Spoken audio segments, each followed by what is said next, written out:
Warahmatullahi wabarakatuh. Alhamdulillahirabbil alamin wassalatu wassalamu ala asyrafil anbiya'i wal mursalin nabiyina Muhammadin wa ala alihi wa ashabihi ajmain. Asyhadu an la ilaha illallah wahdahu la syarikalah wa asyhadu anna Muhammadan abduhu wa rasuluhu la nabiyya ba'da. Bapak-bapak, ibu-ibu dan saudara sekalian rahimani wa rahimakumullah. Alhamdulillah, kita bersyukur kepada Allah Subhanahu wa taala atas semua karunia-Nya, atas semua nikmat-nikmat-Nya, atas semua kebaikan yang Allah Subhanahu wa taala berikan kepada kita sekalian. Kembali Allah Subhanahu wa taala berikan kesempatan kepada kita sekalian bisa bersama-sama berkumpul dan belajar tentang perjalanan Nabi kita Muhammad SAW, yang dengannya kita berharap bisa lebih mengenal beliau lebih dalam, bisa meneladaninya, bisa mengerti tentang keadaan Nabi dan para sahabat dari kondisi-kondisi yang dialaminya. Dan kita berharap kepada Allah Subhanahu wa taala mendapatkan syafaatnya dan berkumpul bersama beliau kelak di surganya. Bapak-bapak, ibu-ibu dan saudara sekalian muliakan Allah Subhanahu wa taala, kita lanjutkan faedah berikutnya dari peperangan Bani Mustalik ya, Bani Mustalik. Jadi tentang hikmah Rasulullah SAW tidak memberikan hukuman atau tidak membunuh Abdullah bin Ubay bin Salul, yang mana dengan perkataannya kemudian Umar mengusulkan kepada Nabi SAW agar memerintahkan kepada sahabat untuk membunuhnya, sahabat Iyad bin Bashir untuk membunuhnya.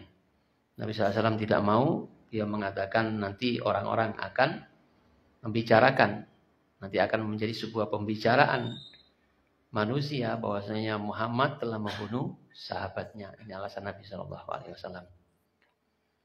Maka di sini kita mengambil sebuah pelajaran, akan disyariatkannya bagi kita sekalian menolak kemudaratan. Ya, menolak kemudaratan artinya disyariatkan bagi kita sekalian untuk menjaga kehormatan diri. Kehormatan diri. Maka bagi kita seorang muslim tidak boleh menjadikan diri kita sebab orang lain menjatuhkan kehormatan diri kita sebagai seorang muslim yang Allah Subhanahu wa taala telah jadikan diri seorang muslim itu adalah mempunyai kehormatan. Ini adalah sebuah pelajaran bagi kita sekalian. Intinya adalah kita sekalian sebagai seorang mukmin, seorang muslim ini adalah orang yang dimuliakan oleh Allah Subhanahu wa taala. Maka karena itu kita harus menjaganya. Jangan menjadi sebab dengan ucapan atau perbuatan kita itu kemudian orang membicarakan tentang kita. Ya, orang menjelek-jelekkan kita. Orang yang semestinya asalnya tidak berpikir macam-macam menjadi berpikir yang enggak gitu. Ini yang dijaga oleh Rasulullah Shallallahu Alaihi Wasallam. Dan ini serupa dengan kejadian yang pernah dialami ketika Rasulullah SAW malam-malam bersama istrinya Sofia. Kemudian ada dua orang sahabat yang malam itu ya, dalam keadaan yang gelap. Jangan dibayangkan malamnya seperti malam di kita ini yang penuh dengan pernak-pernik cahaya lampu. Jadi pada waktu itu Rasulullah SAW keluar malam-malam bersama istrinya yaitu Sofia. Tiba-tiba berpapasan dengan dua orang sahabat. Dari gelagatnya orang ini, kemudian Rasulullah SAW menahan mereka. Ya, ala rislikuma. Jawab, berhentilah sebentar. Gitu. Ya, berhentilah sebentar. Innaha hiya Sofia bintu Huyai. Sesungguhnya dia ini adalah Sofia binti Huyai. Artinya ini istriku. Gitu. Kamu jangan berpikiran macam-macam. Gitu. Ini adalah istriku. Faqala lalu keduanya mengatakan subhanallah ya Rasulullah. Ya maksud si Allah, wahai Rasulullah. Artinya mungkin dia masih gak berpikiran seperti itu, maunya begitu. Tapi karena Nabi SAW mengatakan wa kabbara alaihi, kemudian Nabi SAW bertakbir atas keduanya dan beliau bersabda inna syaitana yablughu min ibni adama ma balaghad dam. Wa inni khasyitu ayyakdzifa fi qulubikum syai'an. Kata Nabi SAW, sesungguhnya setan itu masuk lewat aliran darah anak keturunan Adam. Jadi setan itu berjalan di aliran darah kita ini. Dan sesungguhnya aku khawatir, aku takut. Gitu. Jika dia meletakkan sesuatu kepada hati kalian berdua. Meletakkan sesuatu suudon, kok Nabi gitu.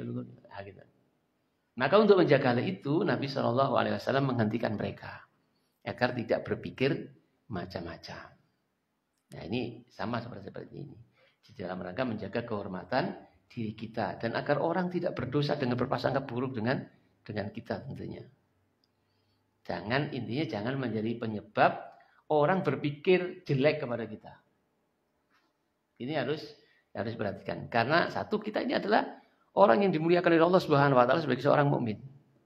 Orang yang diberikan kehormatan yang seharusnya kita jaga, pemberian Allah berupa kehormatan. Dan juga kita menutup sarana-sarana atau sebab-sebab yang menjadikan orang lain berbuat dosa dengan suudzon. Dengan berprasangka tidak baik, apalagi sampai kemudian dibicarakan orang lain. Wah, tadi malam saya ketemu cakwat, cewek. Nah, gitu. No di Pantai Kotang. Teman. Padahal itu istrinya gitu. Nah, orang itu kadang-kadang nggak mau atau enggan untuk klarifikasi. Ini banyak. Tapi cepat sekali untuk memberitakan sesuatu yang belum jelas bagi dia sesungguhnya. Jadi lebih mudah untuk ngomong daripada mendengarkan. Ya, bagi kita yang seperti ini, yang posisinya seperti Nabi ini, atau yang dalam kondisi seperti ini, ya seharusnya kita menjaga diri. Jangan menjadi sebab orang lain berprasangka buruk. Mencela kehormatan kita. Dan kita dalam posisi yang seperti itu, yang seperti kebalikannya, mungkin melihat saudara kita, jangan dulu kemudian menyimpulkan yang enggak. Hal-hal yang buruk kepada saudara kita. Semestinya kita membuka husnudzon dulu ya. Husnudzon, mungkin itu saudarinya, mungkin itu istrinya, kan seperti itu. Jangan kemudian setan mempengaruhi atau meletakkan sesuatu dalam hati kita untuk berprasangka buruk. Bagi kita yang ada di kebalikannya. Nah, ma'asyiral muslimin rahimani wa rahimakumullah. Ini kadang-kadang sering kita tidak sadari. Atau karena sikap cuek kita, kadang-kadang terlalu cuek gitu. Kemudian enggak peduli dengan badai omongane wong. Nek donya iku apa ya diomongi wong. Ya, kadang-kadang terlalu begitu, ini juga menjadikan tadi itu. Kemudian dicela kita, menjadi sebab kita dicela orang. Jadi ma'asyiral muslimin rahimani wa rahimakumullah, bagi kita, saya ulangi, bagi kita yang melihat saudara kita ya, yang kemungkinan ada kecenderungan untuk dinilai buruk, janganlah menilai dengan keburukan. Kita harus capkan pada setiap muslim saudara kita itu adalah kebaikan. Kecuali memang jelas-jelas dia berbuat salah. Kalaupun dia berbuat salah, maka kita punya kewajiban untuk menutupi kesalahannya. Tidak mengumbar kesalahan dan dosa saudara kita. Aibnya saudara kita. Barang siapa yang menutup aib saudaranya, maka Allah Subhanahu wa taala akan menutup aibnya di dunia dan di akhirat. Man satara mu'minan satarahullahu fid dunya wal akhirah. Barang siapa yang menutup aib, menutup celah, kesalahan, dosa seorang mukmin, maka Allah akan menutup kesalahannya kelak di dunia dan di akhirat. Jadi harus kita buka peluang untuk memaafkan, peluang untuk berhusnudzon. Jangan sampai setan kemudian menumpukan dalam hati kita hal-hal yang tidak baik untuk saudara kita. Misalnya kita melihat, oh Pak Abun kok gandul itu lah, jangan-jangan gitu. Jangan-jangan Pak Abun ini golek susah. Ya. Padahal nek kono iku kesasar bari rasane. Kentekan dhuwit teko Pakah mlaku kan dhuwit kan ya mlaku sampai teko kono konangan mbek Cak Anton gitu. Wes terus kandak mbek Labuan Mengaji. Gak layak ngisi Labuan iki. Nah, gitu jatuh nama hambaan gitu. Orang kok dindeki kan apa Pak? Ayo tak tunuti lah gitu. Itu berpasangnya buruk dulu. Nah, kita juga begitu. Ya sebisa mungkin lewat kono ya rada cepet aja tolah atau lemalan ngono. Oh, napa tuh gini? Ya aja ngono bener. Mengundang orang menilai yang tidak baik. Nah, itulah ajaran agama kita ya. Pernak-pernik dari ajaran agama Islam kita. Ma'asyiral muslimin rahimani wa rahimakumullah, berkaitan dari hal-hal yang kita sebutkan tadi, Ibnu Hajar Al-Asqalani menyebutkan, Ibnu Hajar rahimahullahu taala, beliau menuliskan dalam catatan dalam Fathul Bari, kurang lebihnya dia mengatakan terkait dengan hal tadi itu, di dalamnya ada penjagaan diri dari suudzon. Telah berkata Ibnu Daqiqil Aid, ini ditekankan pada haknya ulama. Jadi ini ditekankan terhadap haknya ulama. Kalau dengan orang lain saja ya, jangan berpikir seperti itu. Apalagi kan orang itu orang yang berilmu gitu, orang yang berilmu. Misalnya guru, ulama, mubalik atau apa lagi gitu. Kalau dengan sesama orang muslim saja kita tidak berpikiran seperti itu, apalagi orang itu orang yang dituakan ilmunya gitu. Ya. Maka ini harus lebih kita jaga. Dan juga kepada orang-orang yang memang menjadi teladan di tengah masyarakat. Maka tidak boleh bagi mereka untuk melakukan suatu perbuatan yang mengharuskan orang itu suudzon. Jadi terhadap ulama jangan seperti itu. Ulama atau orang yang menjadi panutan jangan pula membuka peluang untuk orang menilai buruk. Ya, menjadikan orang kemudian peluang besar untuk suudzon kepada mereka. Sekalipun mungkin dia merasa, sekalipun dia ikhlas dengan dikatain orang-orang, sekalipun dia ikhlas dengan apa kata orang, dia ikhlas saja, strimo, ngurangi dosa. Ya, sekalipun dia seperti itu, janganlah gitu. Karena sesungguhnya hal itu bisa menyebabkan berkurangnya keberkahan ilmunya. Ya, berkahan ilmu yang dia sampaikan. Kemudian pelajaran yang lain, Bapak-bapak, Ibu-ibu dan saudara sekalian dimuliakan Allah Subhanahu wa taala, pada perang ini terkait dengan peristiwa pada perang Bani Mustalik ini adalah hikmah dari kebijakan Rasulullah Shallallahu alaihi wasallam yang menyuruh kaum muslimin segera berangkat ke Madinah. Agar mereka tidak disibukkan dengan membicarakan perkataan Abdullah bin Ubay bin Salul. Gitu. Jadi ketika pemberitaan Abdullah bin Ubay bin Salul akan begini-begini terhadap Rasulullah ketika sampai di Madinah itu, kemudian jangan sampai kemudian para sahabat itu mendengar itu, yang asalnya belum mendengar menjadi mendengar, yang mendengar kemudian mengatakan kepada yang lainnya, memberikan tahu, sehingga menjadikan ramai. Ya, menjadikan ramai. Umar saja yang mendengar saja, ya Rasulullah itu perintahkan kepada Iyad agar membunuhnya. Seperti itu Umar. Itu bisa juga terjadi kepada sahabat-sahabat yang lain yang sangat mencintai Rasulullah SAW, yang sangat menjaga dan menghormati Rasulullah SAW, tentu tidak ingin Rasulullah SAW dikata-katain Abdullah bin Ubay bin Salul. Maka kemudian Rasulullah SAW segera perintahkan kepada para sahabat agar tidak sibuk dengan saling mengkabarkan atau membicarakan itu. Sibuk dengan perjalanan, capek, ngantuk, tidur. Sehingga tidak membicarakan hal itu. Karena itu juga akan memudorotkan. Mereka membicarakan sesuatu yang memang tidak ada kepentingan untuk mereka. Dan tidak menyelesaikan masalah untuk mereka. Bahkan bisa memperuncing permasalahan, bisa gaduh dan sebagainya. Ya, nanti orang-orang mengatakan ternyata Muhammad tidak bisa memimpin orang-orangnya. Ya, Muhammad ternyata malah teman-temannya berantem dan sebagainya. Ini hikmah kenapa Rasulullah SAW segera menyuruh mereka segera berangkat, tidak beristirahat. Kemudian terhadap sikap dari anaknya Abdullah bin Ubay bin Salul, tokoh munafik ini. Jadi Abdullah bin Ubay bin Salul itu punya anak yang namanya sama dengan dirinya, yaitu Abdullah. Anaknya Abdullah bin Ubay bin Salul ini Islamnya bagus. Tapi bapaknya tokoh munafik. Ya, tokohnya munafik. Anaknya menjadi seorang muslim yang bagus keislamannya. Ketika si anak ini mendengar desas-desus pemberitaan bahwasanya bapaknya telah ngomong-ngomong gini dan menjadikan sebab Rasulullah SAW akan menghukum mati kepada si bapak ini, maka anaknya ini, yaitu Abdullah bin Ubay bin Salul ini datang kepada Rasulullah SAW. Meminta izin kepada Rasulullah SAW, wahai Rasulullah, kalau panjenengan ingin menghukum bapak saya, ya, ingin mengeksekusi bapak saya sebagai hukuman atas kesalahannya, biarlah saya yang akan mengeksekusinya. Biar saya jadikan saya, perintahkan saya saja untuk menjadi al-qujunya, untuk membunuh bapak saya. Karena saya khawatir, saya takut kalau orang lain yang membunuhnya, nanti ketemu di jalan, saya itu sangat mencintai orang tua saya. Dan orang Arab secara umum itu sangat membela kabilahnya, apalagi ini tokoh gitu.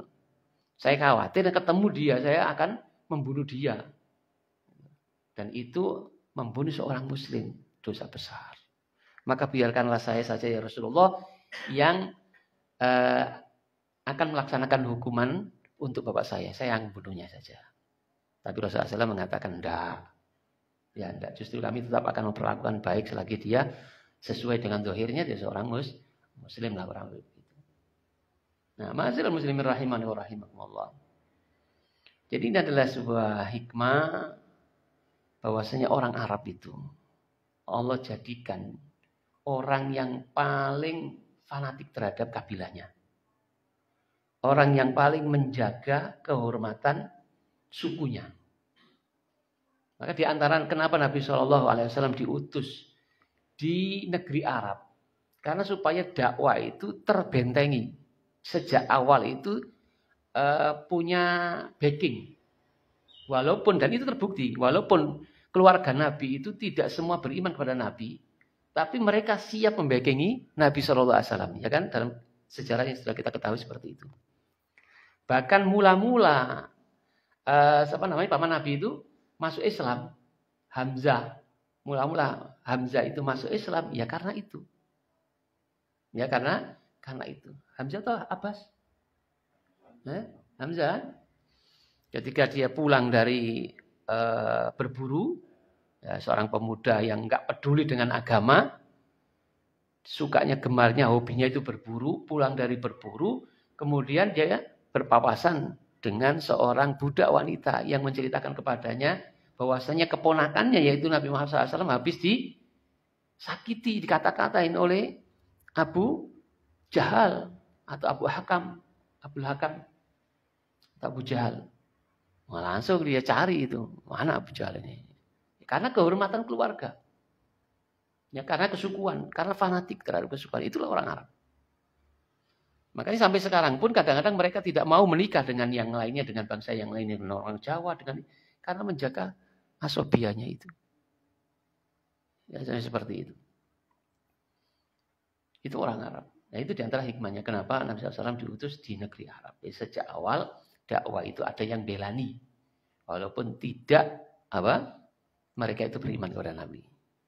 Dan sampai keluarga Nabi ini juga terikutkan di dalam pemboikotan orang-orang Arab karena mereka membela Nabi SAW. Padahal tidak semuanya dari mereka telah beriman kepada Nabi. Maka inilah yang terjadi.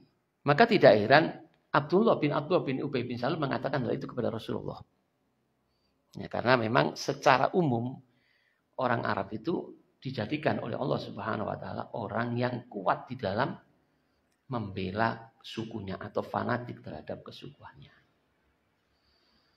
Ma'asyiral muslimin rahimani wa rahimakumullah. Namun akan tetapi ketika nilai-nilai keimanan telah masuk ke dalam hati mereka, maka mereka rela membunuh orang yang paling dicintainya. Bapaknya, anaknya dan sebagainya semata-mata demi Allah dan Rasulnya. Yang mana Rasulullah ini bukan kerabatnya. Yang mana Rasulullah ini adalah orang yang bukan bagian dari sukunya. Tapi dia rela membela Rasulullah, membela Allah dan Rasulnya ketika iman telah masuk ke dalam hati-hati mereka. Contohnya adalah Abdullah bin Ubay bin Salul ini. Dia siap membunuh bapaknya sendiri. Yang jikalau orang lain yang membunuhnya dia akan marah. Dia khawatir akan membalas membunuh dia. Dia rela membunuh ayahnya sendiri kalau Rasulullah SAW perintahkan. Padahal Rasulullah itu bukan apa-apanya. Semata-mata karena iman yang telah masuk ke dalam hatinya. Dan para sahabat itu seperti itu. Kalau mereka sudah masuk ke dalam Islam, maka seperti orang itu masuk ke air. Ya, nyemplung-plung terus kabeh, rambut sikile terus kabeh, enggak ada yang separuh-separuh. Itu para sahabat seperti itu. Beda dengan kita.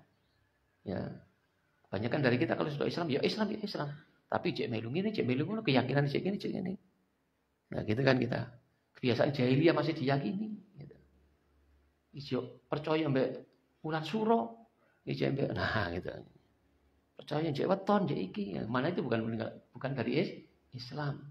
Ijo meratap, natap baduin, natap pipine gitu.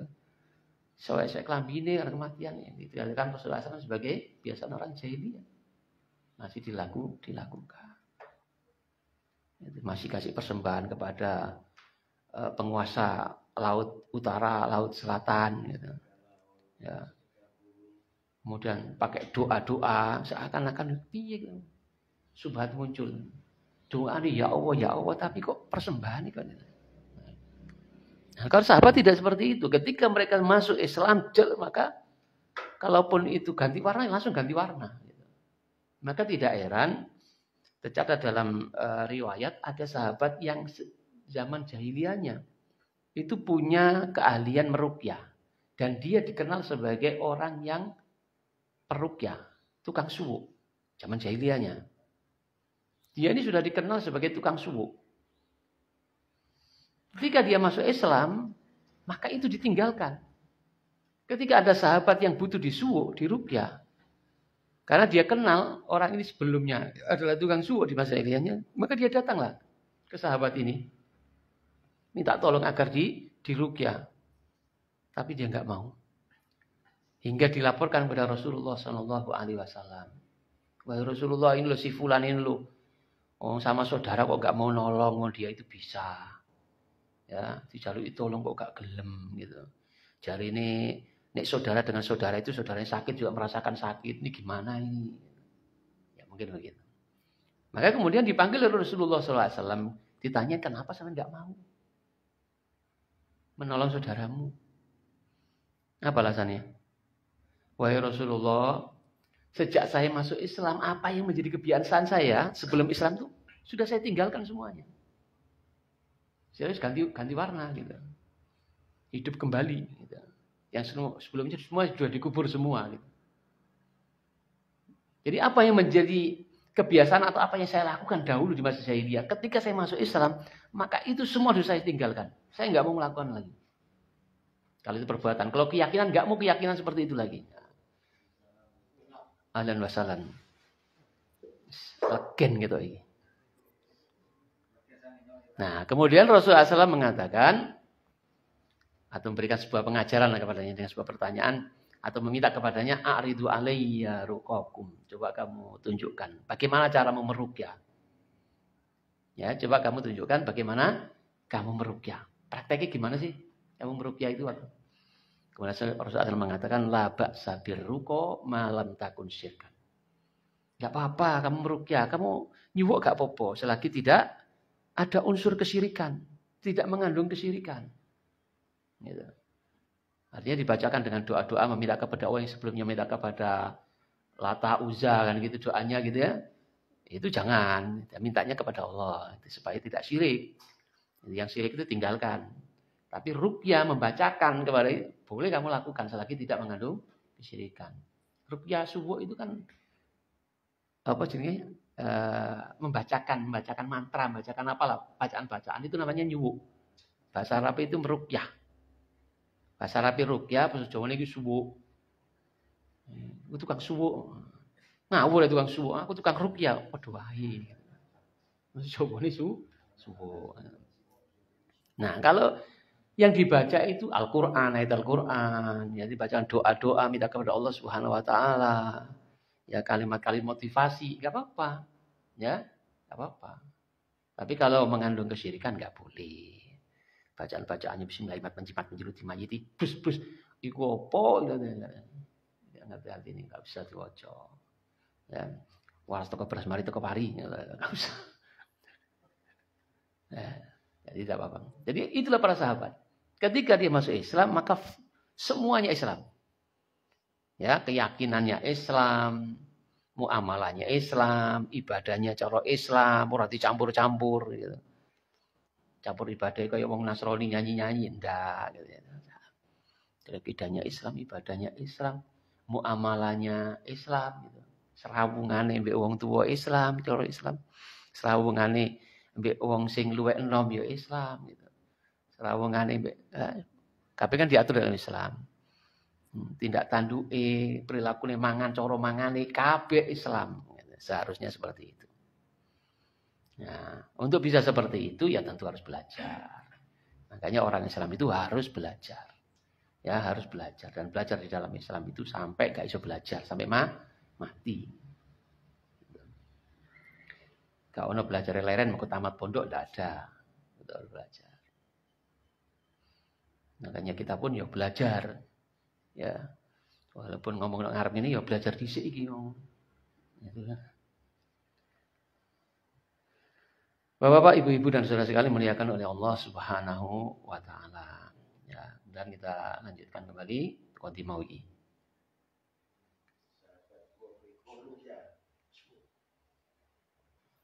Waktu mau minta izin itu. Kemudian masuk pada pembahasan tentang peristiwa hadisul ifki. Berita dusta, fitnah terhadap ibunda kita Aisyah radhiyallahu anha. Terkait dengan peristiwa Aisyah yang ketinggalan kereta. Ketinggalan kendaraannya, tandunya gitu. Karena mencari kalungnya yang hilang. Pada peristiwa berita dusta ini, ketika Sofwan bin Mu'attal yang bertugas untuk menyisir di belakang pasukan, menyisir pasukan-pasukan yang mungkin ketinggalan, gitu ya, mendapati Aisyah radhiyallahu anha tidur di padang pasir waktu itu, di tempatnya dia yang ketinggalan itu. Ketika melihat hal itu, maka Sofwan bin Mu'attal ini hanya mengatakan istirja. Ya. Dia mengatakan istirja, innalillahi wa inna ilaihi raji'un. Cuma gitu saja. Dan beliau tidak berbicara apapun kepada Aisyah radhiyallahu anha. Apa sampean itu Aisyah? Kayak sampean itu Aisyah istrinya Nabi ya? Enggak begitu. Sofwan. Atau monggo Mbak Aisyah munggah gitu. Tak tuntun ya enggak. Jadi ketika mendapati Aisyah radhiyallahu anha, Sofwan bin Mu'attal itu hanya istirja gitu. Innalillahi wa inna ilaihi raji'un. Kemudian dengan gerakan dia tundukkan ontanya dan memberikan isyarat kepada Aisyah untuk menaikinya. Kemudian dia tuntun. Nah, hal itu menjadi pemberitaan besar di Madinah. Bahwasanya Aisyah radhiyallahu anha telah selingkuh dengan Sofwan bin Mu'attal. Yang sekali lagi dihembuskan oleh orang-orang munafik. Ya. Waktu itu Aisyah dalam sebulan sakit setelah pulang dari perjalanan peperangan itu. Aisyah itu sebulan itu sakit. Sehingga tidak mendengar berita yang di luar. Tapi gelagat dari sikap Rasulullah yang biasanya hangat, agak dingin gitu. Itu ngehnya ketika diberitahu bahwasanya di luaran ada berita begini tentang dirimu. Aisyah nangis. Oh makanya Rasulullah SAW kok dingin, gak seperti biasanya. Gitu ketika masuk kamarnya, nangis terus Aisyah. Dan dia hanya berharap Allah Subhanahu wa taala akan membersihkan dirinya gitu.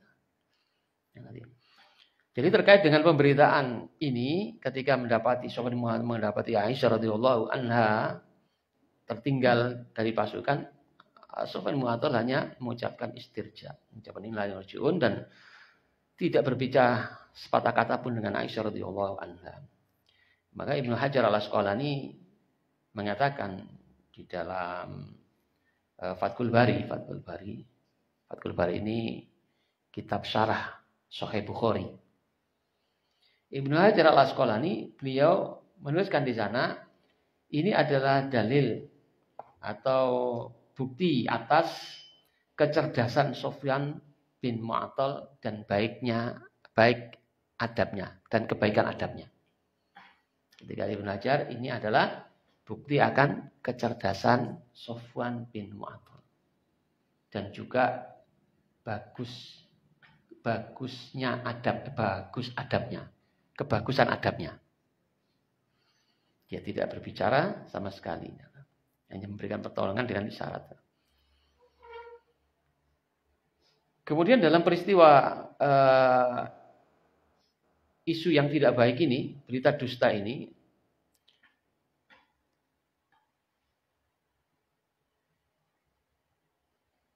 ada sebuah bentuk penjelasan bagi kita sekalian akan kemanusiaan Rasulullah SAW. Bahasanya Rasulullah SAW itu adalah manusia biasa.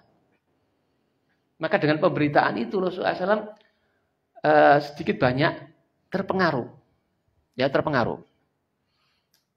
Dengan ucapan-ucapan pemberitaan-pemberitaan yang dihembuskan oleh orang munafik itu terhadap istrinya.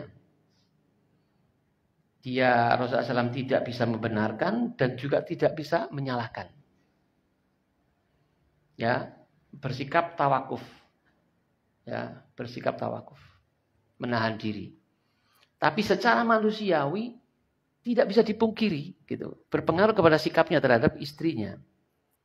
Yang dikatakan Aisyah nampak dingin kepada dirinya. Ya masuk menemui istrinya, tapi mungkin biasanya duduk di sampingnya, ngobrol, dilus-elus dan sebagainya. Ini enggak. Masuk, tanya gimana kabarmu, gitu aja, dingin gitu.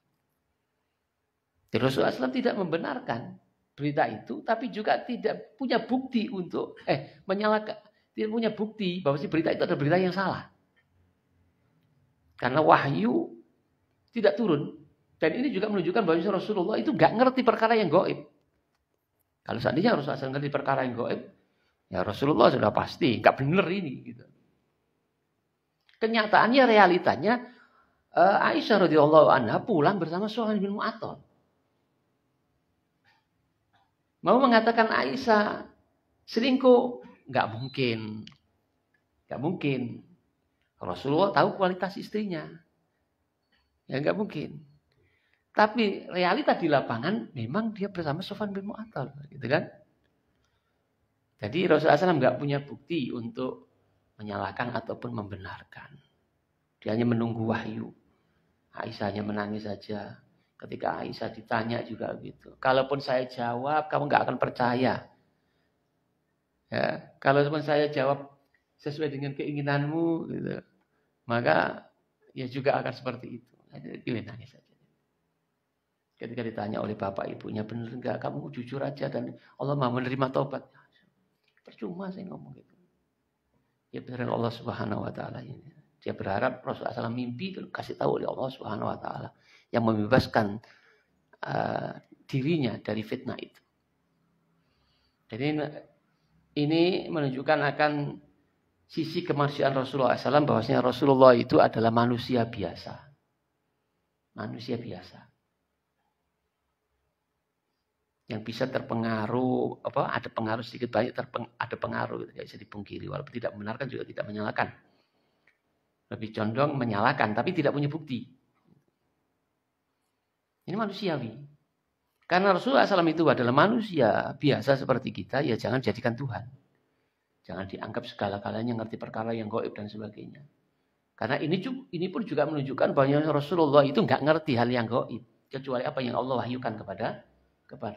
Kalau seandainya Rasulullah SAW mengerti hal yang gaib, ya Rasulullah SAW tidak akan dingin kepada Aisyah. Maka Rasulullah SAW juga akan mengatakan kepada para sahabat yang dikatakan ini berita ini salah gitu. Ya tentu Rasulullah SAW punya kepentingan untuk membela kehormatan keluarganya. Ketika istrinya difitnah selingkuh, otomatis yang kena juga suaminya. Rasulullah SAW sangat ingin membelanya, tapi tidak ada bukti. Ya. Tidak ada bukti. Rasulullah SAW bisa saja ngomong ini nggak benar gitu. Dan orang semua pasti percaya. Tapi Rasulullah SAW nggak ngerti. Menunjukkan bahwa Rasulullah nggak ngerti perkara yang gaib itu. Gak kaya wong saiki ngerti sak durunge winara, ora nabi, ora rasul gitu. Ya, mau tukang dodol somai, tukang becak ngerti hal yang gaib. Nah, ini Sehingga sesungguhnya beliau sallallahu alaihi wasallam tidak bisa membuka tirai kegaiban. Atau beliau menginginkan datangnya wahyu, kemudian wahyu itu datang. Enggak bisa. Beliau tidak bisa merintahkan malaikat Jibril untuk datang. Lah kok ana wong saiki terus duwe khodam malaikat itu kait kongkon rene-rene ya sungguh terlalu. Ya, ora nabi, ora rasul iso ngongkon malaikat gitu. Iso ngomong bahasane malaikat. Inna maqalibu. Ya gitu. Iso dikongkon ini katanya itu kodami malaikat. Orang kodami jin, kodami malaikat ini. Tanggung-tanggung malaikat. Rasulullah SAW juga menginginkan wahyu bagaimana supaya dia punya bukti, punya alasan bahwasanya keluarganya itu bersih dari fitnah itu. Loh, enggak bisa Rasulullah itu. Ditunggu-tunggu wahyunya enggak datang. Enggak bisa merintahkan malaikat Jibril untuk datang. Apalagi menyuruh Allah Subhanahu wa taala. Enggak ada. Ma'asyiral muslimin rahimakumullah. Sekali lagi ini menunjukkan akan sisi kemanusiaan Nabi sallallahu alaihi wasallam bahwasanya wahyu itu semua ada di tangan Allah Subhanahu wa taala. Semua atas kehendak Allah Subhanahu wa taala. Dan dia yang Maha mengetahui perkara yang gaib.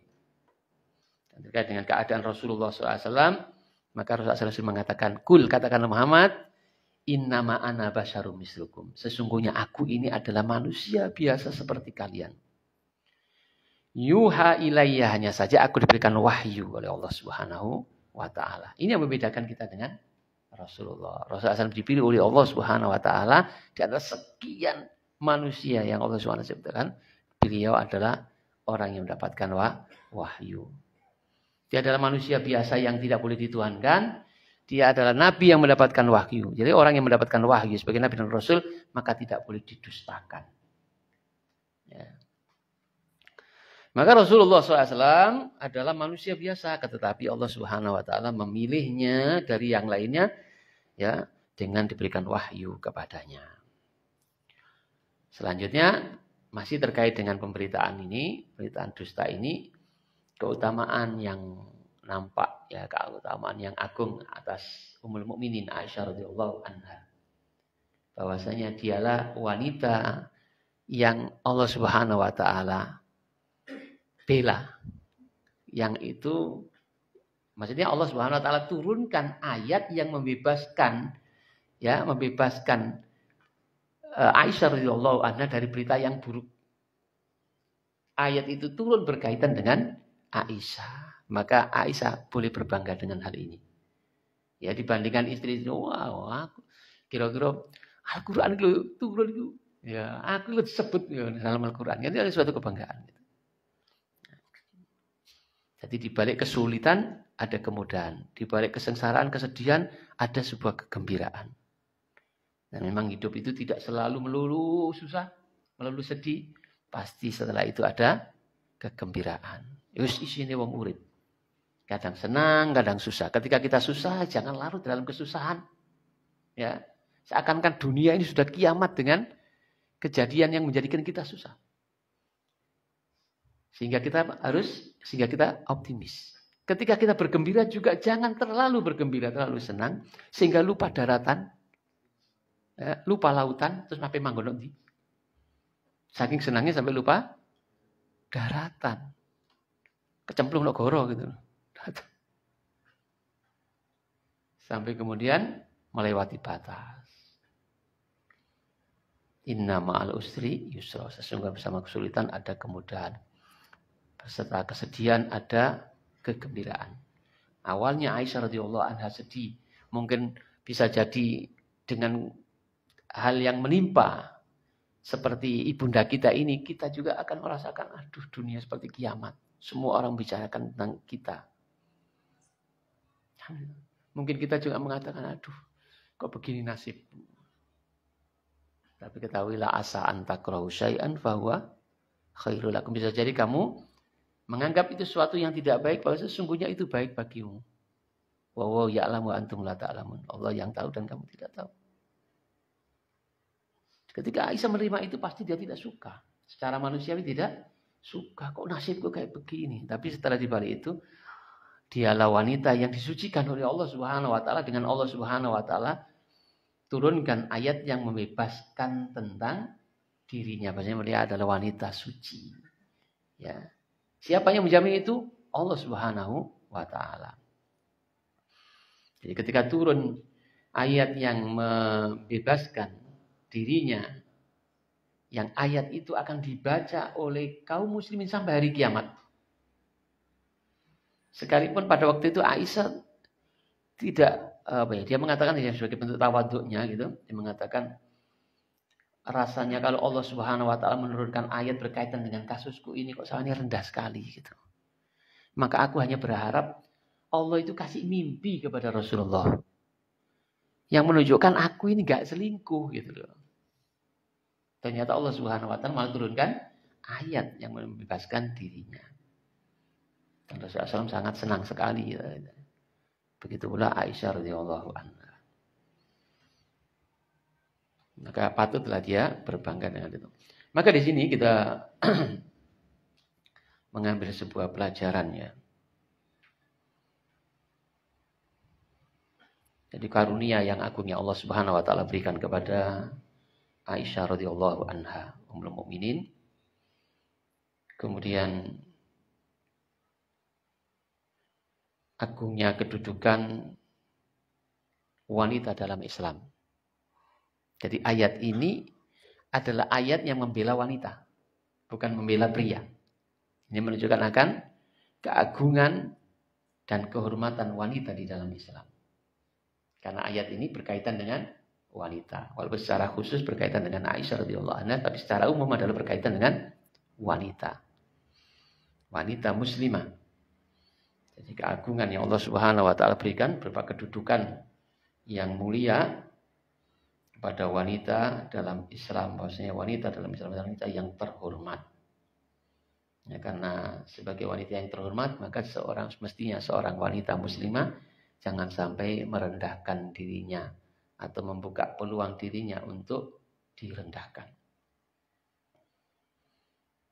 Selain itu adalah agungnya kehormatan di dalam Islam, di mana orang tidak boleh menghina kehormatan atau merusak kehormatan seorang muslim. Baik laki-laki ataupun perempuan. Oleh karena itu tidak boleh mencela seorang muslim. Tidak boleh merendahkan seorang muslim. Tidak boleh memfitnah seorang muslim. Kan begitu. Sibabul muslim fusukun wa qitaluhu kufrun. Mencela seorang muslim itu adalah perbuatan fasik. Dosa besar. Dan membunuhnya adalah bentuk kekufuran. Perbuatan kufur. Seorang muslim tidak boleh la tahqironna, tidak boleh direndahkan, tidak boleh dihinakan. Karena Allah Subhanahu wa taala telah memuliakan seorang muslim. Maka kita tidak boleh merendahkannya atau menyombongkan diri dengannya dan seterusnya. Selain itu adalah celaan terhadap ambisi pada dunia. Terkait dengan kasus ini adalah sebuah celaan terhadap orang yang berambisi terhadap dunia. Ini diambil dari mana? Diambil dari perbuatan Aisyah yang mencari kalungnya yang hilang. Balik lagi. Kita berandai-andai seandainya dia tidak berambisi untuk mendapatkan kalung yang merupakan bagian dari dunia itu, misalnya dia tidak akan ketinggalan dari tandunya dan tidak akan muncul fitnah. Andai-andai, tapi itu sudah qadarullah. Tapi ini kita mengambil sebuah pelajaran. Ini adalah sebuah celaan terhadap orang yang berambisi terhadap dunia. Maksudnya dunia itu ya rendah dibandingkan akhirat. Bukan kita mencari dunia, jangan lupa akhirat, tapi carilah akhirat, jangan lupa dunia. Ma'asyiral muslimin rahimani wa rahimakumullah. Jadi dalam hadisul ifki ini sekali lagi menjelaskan kepada kita tentang keagungan kehormatan seorang muslim. Maka tidak boleh merendahkannya, tidak boleh menghinakannya dan seterusnya. Karena kehormatan seorang muslim itu sungguh sangat mulia. Termasuk juga di dalamnya adalah kehormatan wanita muslimah.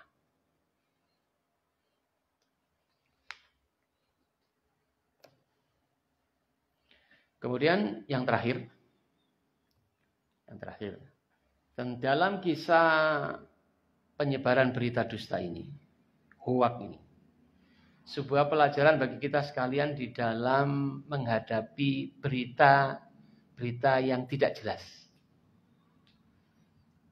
Jadi Allah Subhanahu wa taala berfirman dalam Al-Qur'an, laula itsami'tumuhu dhannal mu'minuna wal mu'minatu bi anfusihim khaira wa qalu hadza ifkum mubin. Mengapa orang-orang yang beriman, laki-laki dan perempuan, ketika mereka mendengar berita tentang diri-diri mereka tidak berprasangka baik. Ya, tidak berhusnudon. Jadi mengapa orang-orang yang beriman, laki-laki dan beriman perempuan itu, ketika mereka mendengar sebuah berita, tidak berprasangka baik terhadap diri-diri mereka. Wa qalu hadza ifkum mubin, dan seraya mereka mengatakan ini adalah berita dusta. Laula ja'u alaihi bi arba'atin syuhada. Jikalau dia tidak bisa mendatangkan atas pemberitaan yang dia sampaikan itu 4 orang saksi.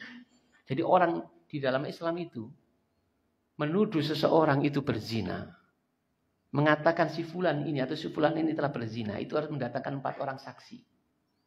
4 orang saksi ini adalah 4 mati harus melihat perzinahan itu. Jadi masuknya kemaluan laki-laki menerobos kemaluan perempuan. 4 mati harus melihat. Bukan melihat pegang-pegangan. Kalau pegang-pegangan belum berzina. Zina tangan. Yang zina sesungguhnya itu adalah masuknya kemaluan laki-laki kepada kemaluan perempuan. Dan itu saksi itu harus betul-betul melihat. Jadi karena besarnya kehormatan seorang muslimah, ketika seorang melihat, katakan betul-betul melihat, dia harus mendatangkan 4 orang saksi. Dan itu nggak gampang. Nyeluk saksi, mari. Ya kan? Oh coba tadi saksi mau dia, enggak tahan aku. Jadi agar orang itu tidak bermudah-mudahan di dalam menuduh orang lain itu berzina. Jadi orang perzinanya itu hukumannya berat. Orang yang nuduh berzina kalau dia tidak bisa mendatangkan saksi pun berat. Apalagi kalau saksi laki-lakinya ini nggak ada 1, maka dia harus mendatangkan 2 orang perempuan. Kesaksian seorang laki-laki itu sebanding dengan kesaksian 2 orang perempuan. Jadi kalau 4 nih perempuan kabeh, 8. Gak gampang ya. Jadi kalaulah dia tidak bisa mendatangkan atasnya 4 orang saksi, fa illam ya'tu bisyuhada'i fa ulaika indallahi humul kadzibun. Maka jika dia tidak bisa mendatangkan saksi-saksi itu, maka mereka itulah si Allah sebagai orang-orang yang berdusta. Walaupun dia melihatnya, dia akan mendapatkan hukuman. Makanya ini wis delok ngono ku ya wis namire menang-menange kok iso ngomong-ngomong. Kalau sampean ngomong-ngomong berarti nuduh. Nah aku delok temen kok diarani nuduh piye? Sampe senengkan saksi apa ora? Gitu. Kan itu kan saksi sama itu berdusta dalam agama kita atur begitu. Jadi ayat ini turun berkaitan dengan Abu Ayyub dan istrinya. Abu Ayyub Al-Ansori dan istrinya ini radhiyallahu anhuma. Istrinya itu pernah berkata kepada Abu Ayyub Al-Ansori tentang berita yang beredar di tengah masyarakat terkait dengan Aisyah selingkuh itu. Wahai Abu Ayyub, apakah kamu tidak mendengar apa yang dikatakan orang-orang tentang Aisyah radhiyallahu anha? Lalu Abu Ayyub mengatakan, iya saya dengar. Dan itu adalah dusta. Gini, bagaimana jika itu terjadi kepada kamu? Apakah ada kepikiran kamu akan selingkuh? Gitu? Ya nggak mungkin lah saya selingkuh, kata istrinya. Apalagi Aisyah. Dia wanita yang lebih baik daripada dirimu. Jadi jangan berpikir macam-macam kamu. Mestinya bojoku ngono mbek bojone sing wedok iku. Sing wedok iki gampang mberitakno ngono-ngono iso, cuma melu-melu kowe gitu. Kira-kira sampean dhewe kira-kira ana niatan selingkuh ta rumah tangga mbek aku iki. Ah, sampean iki ngono wae ya ora mungkin lah aku. Wong Anda itu lho apa meneh sing kok arani iku lho bojone ustaz. Luwih apik nimbang sampeyan ora bojone ustaz. Mestinya berpikir seperti itu. Seperti Abu Ayyub Ansori ini mengatakan kepada istrinya. Apakah kamu pernah berpikiran jika kamu melakukan hal itu? Ya enggaklah. Ya kata dia, ya enggaklah. Wallah ya enggak akan melakukan seperti itu. Maka kata Abu Ayyub kepada istrinya, maka Aisyah itu wallahi khairu minki. Maka Aisyah itu demi Allah dia lebih baik daripada kamu. Kalau kamu aja enggak punya pikiran seperti itu, apalagi Aisyah radhiyallahu anha. Nah, dialog apa namanya? Rumah tangga ini yang menjadi sebab turunnya ayat tadi itu. Dan semestinya ketika kita bermuamalah dengan pemberitaan seperti itu yang terkait dengan kehormatan saudari kita atau saudara kita itu semestinya seperti itu. Untuk pelajaran ini. Ini untuk pelajaran ini yo ojo sampai gak ngene gitu loh. Ya, terkait dengan apalagi dengan teman-teman yang kita kenal ini gitu.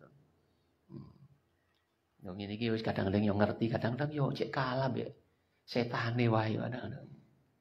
Nyopo meneh kadek gak ngaji kan gitu. Makanya awak dhewe ku ngaji ku ya asline ya butuh. Ya butuh bukan sampean kabeh. Ya aku sendiri ya butuh gitu. Kapan gak ngaji koyo ora ada rindu gitu. Suwe gak ngaji koyo gersang gitu. Gampang nglakoni dosa gitu. Nek ngaji ngene kayak untuk ces ngono. Kayak udan-udan ya apa semangat gitu. Mulai mati ngono wis siap gara-gara ngono. Kan gitu kan semangat. Ya, ngono ku lumrah gitu. Sahabat dulu juga begitu. Rasulullah ketika saya bersama dengan jenengan itu kok kayak surga itu puarek, neraka itu ado gitu. Tapi ketika kita itu pulang disibukkan dengan anak istri, koyo-koyo kok gitu. Ya ngono wis biasa. Ya karena seperti itulah kemudian kita sendiri harus memanage ya, memanage kegiatan-kegiatan kita ini sendiri. Kita paksa diri kita untuk hadir di majelis-majelis ilmu apalagi kita tahu tentang keutamaan ilmu. Katakanlah tidak mendapatkan ilmu, muga ngantuk, muga pegel dan sebagainya. Tetap itu adalah sebuah kebaikan. Langkah-langkah kita akan mudahkan jalan menuju surga. Kehadiran kita di majelis ilmu itu adalah suatu kebaikan. Mas yo gak entuk popo. Dan itu gak mungkin. Mesti sih untuk mbok gorengan, mbok. Nah iya, apa mereka kan? Misalnya gak entuk popo lho. Dewang itu kok berengkok gitu misalnya. Tetap dapat kebaikan. Ya tetap kebaikan. Cuma masalah kebaikan itu ora diketokno gitu loh. Sejembek piala bergilir untuk piala. Nah, ketok. Itulah cobaan keimanan. Percaya apa ora kan gitu. Kembali kepada ketakwaan kita masing-masing. Bapak-bapak, ibu-ibu dan saudara sekalian muliakan oleh Allah Subhanahu wa taala, inilah pembahasan kita yang kita ulas dengan ringan insyaallah, tapi tidak mengurangi akan keseriusan kita di dalam mempelajarinya. Kita tutup dulu dengan doa kafaratul majelis. Subhanakallahumma wa bihamdika asyhadu an la ilaha illa anta astaghfiruka wa atubu ilaik. Assalamualaikum warahmatullahi wabarakatuh.